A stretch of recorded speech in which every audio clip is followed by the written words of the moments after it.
ॐ शिवं शान्तं जगन्नाथं लोकानुग्रहकारणं शिवमेकपरं वन्दे शिकाराय नमो नमः।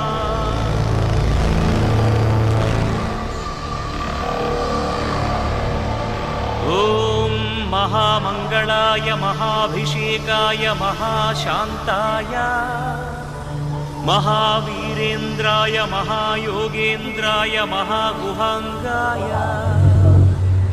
महागुरुविचक्षणाय महामूलप्रदाय महाबलाय महामेधाय महानटशेखराय महाप्रेताय महायज्ञाय महाधर्माय महासाराय महापापनाशाय ॐ महारोगनाशनाय नमः।